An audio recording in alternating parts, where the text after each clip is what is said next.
How's that? Here we go. That's loud. All right. Good evening.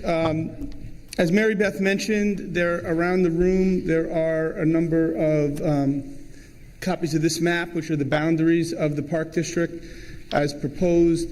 Simply stated, it is any property that's accessed off of the three main accesses off of Route 202 or 118 that does not border on those roads. You can see the red line on this map and the maps that are around the room, and there's a listing of every property that's been part of the reports. And I have a copy of that with me if anybody'd like to look at that. As Mary Beth mentioned, we started this project looking at a number of properties. But after some initial review, it came back to the UOA came back and said, we really want to drive the Park District around the lake. And I think that's what Mary Beth was referring to.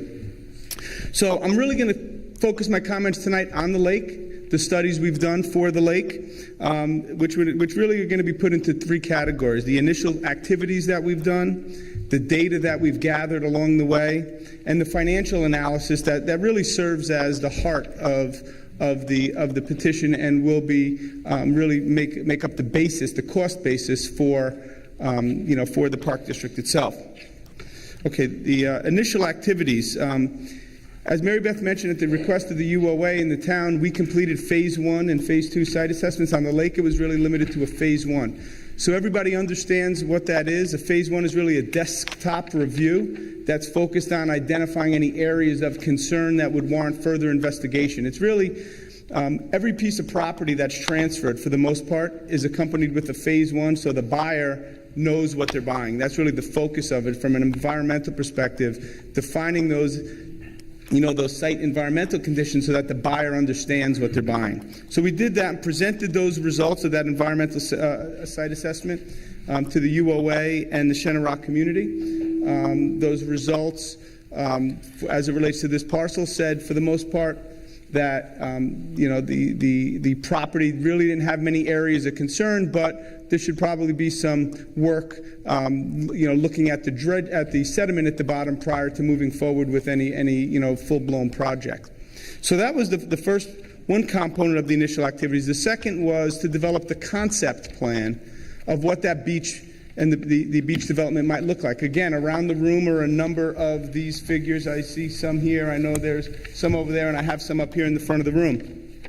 But the development included restoring the beach itself. We've laid out an area that can accommodate about 171 swimmers.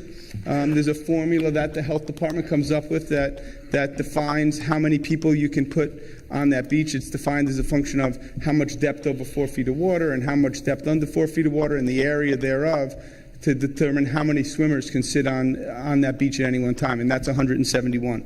We've also in the concept talked about putting in a comfort station, a place, a restroom facility.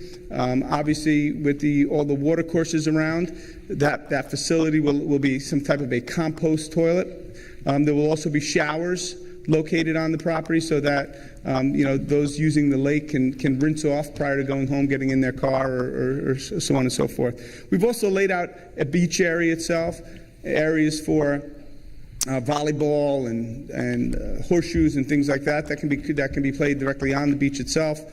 We put some walking trails around the beach and also put in a pier, a fishing pier that could be used obviously for fishing, and enhance some parking down along the the eastern side of the lake in order so that people can come down and park and enhance the parking. Base elements that we talked about of the plan, I think as this develops and as we work with the UOA, there could be things added or removed as we move through the process, but that is the basis for all the cost analysis and financial analysis that we did moving forward. So as I switch to the data gathering slide, the data that we collected for the lake included water quality testing. The water quality testing really was 3 monthly rounds of 5 samples at each round. During the summer of 2009, we really wanted to focus in on those summer months because that's obviously when the lake would be used, and all of the test data that ultimately will be required to be submitted to the health department has to be reflective of that period as well. We tested for total and fecal coliform and phosphorus.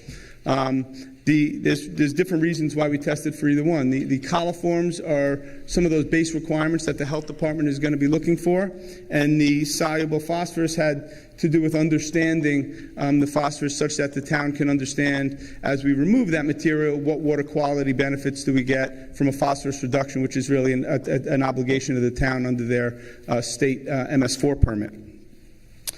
Also, as part of our data gathering, we looked at the sediment itself, we looked at the thickness of it, what extent it exists, and we did some quality testing of that sediment, looked at the volatile organics, semi-volatiles, metals, PCBs, pesticides, herbicides, and again, looked at the phosphorus total and soluble in that material itself for that same stated purpose. And also, as part of this data gathering, we looked at what is it going to take to permit this facility, what agencies do we need to go to, and really start defining how extensive not only will the permitting process be, but also to step back from our perspective and look at the data we've collected, look at the regulations that are required to comply with, and really make an assessment on the feasibility of moving forward with the lake and offer a recommendation to the town, which we did. What I'm showing here is a map of the water and sediment sample locations and sediment thicknesses. I know it's maybe difficult to see, but the sediment is thickest where the color is darkest, is I guess an easy way to put it, and thinnest where the color is lightest. We have sediment depths ranging from 1.5 to 2.5 feet. Water depths on the site located, ranging from anywhere from a foot or so along the beach to a maximum depth of 11 feet in one location. But I'd say predominantly in the center of the lake, you're looking at about 6 to 7.5 feet as an average depth. The sample locations are identified on this map. I think it's probably impossible for anybody in the room to see those, but just so you understand, we really took our sediment samples in the vicinity of the lake, of the beach area, proposed beach area on the north end of the property, and the north end of the lake, and also we took some samples down by the dam itself as well, because that's obviously where the water is flowing to. We thought that would give us a good characterization of the water coming in as well as the water going out of the lake. When we look at the regulatory requirements, there are a number of them. Westchester County Board of Health has, there's really 2 approvals we're going to require from them. One is going to be focused on the bathing beach itself. There's going to be water quality testing, follow-up water quality testing over a series of months. There's 8 full weeks worth of sampling that's required during the swimming period. That's going to be weekly sampling for bacteriological, chemical, and physical. So the health department's requirements in order to give the green light, so to speak, to open this beach are quite rigorous. And there's a number of demonstrations that are required in order to demonstrate to the Board of Health and the permitting agencies that the project and the site will meet all of those criteria, which of course are health-based and really focused on protecting the public health and safety. There's also, we're going to, for the wastewater comfort station, that will require a health department review. The DEP is going to be involved with any impervious surfaces as they relate to stormwater permitting.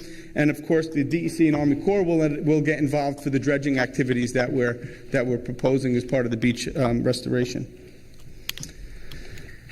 Okay, so when I drill into the financial analysis, we really drilled into, we looked at a bunch of alternatives. I presented them on a number of occasions. I think the last presentation was April 8th at the town board meeting. If anybody happened to miss that presentation, I know that presentation is posted to the town's website.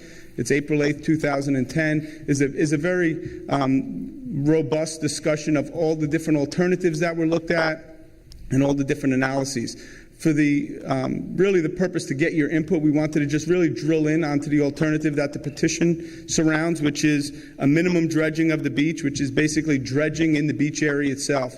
The rest of the lake, we've contemplated adding what's called a clean flow or other aeration type system that, the manufacturer's report will basically take care of the sediment over time in the rest of the area. So if you think of what that concept is where we want to swim, we're going to create the depth right away, and where we're not going to swim, we're going to rely on other more passive means in order to remove the sediment over time. The manufacturer reports that this system will reduce sediment thicknesses by about 4 inches a year. So when you're talking about 2 feet after a number of years, that sediment will be removed or not there through the rest of the lake. The initial estimate talks about design and development and construction of the beach. Obviously, right now we have concepts. We need to advance that permitting. We need to advance the development and construction of the beach itself with all those elements that I referred to previously. And of course, we need to include the operation and maintenance of the facility. When we looked at all these together, there's a plan, map, and report that we prepared on behalf of the town that articulates not only these options, but also the cost analysis that stands behind them. And really all the cost analysis and numbers that we're going to present, they're focused on the median home.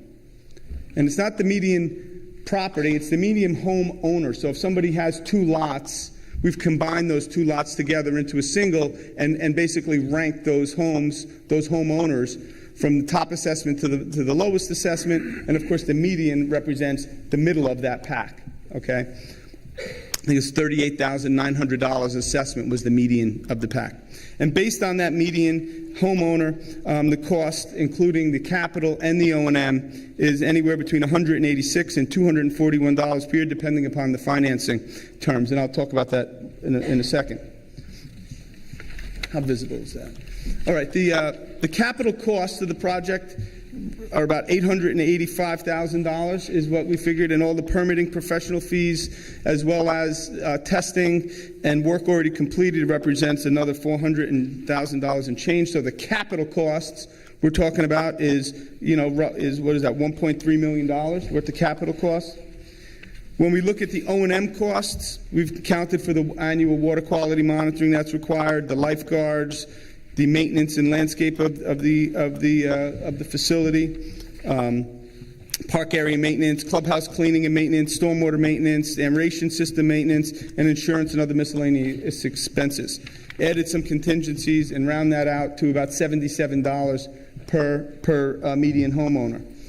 So when I talked before about the range, the financing options that culminate into the $186 to $241. You can see them up on the screen. They represent, for example, if we finance at 4% over 30 years, we'd be looking at the low end of that range. If we finance at 6% over 20 years, we'd be looking at the high end of that range. I think in today's economic climate, we can expect that we're closer to the bottom of this range than the top of this range. I don't know what the actual numbers are, Roland. If you have any number, 4% to me seems like that would represent closer to where we would wind up. But we won't really know until we get into that bonding process what the actual numbers would be. So I think that, in general, I know that a lot of the literature that's been out in the public domain references approximately $200 for the median homeowner, and I feel comfortable that, and especially now that you're seeing these, I hope you feel comfortable as well, how those numbers were derived.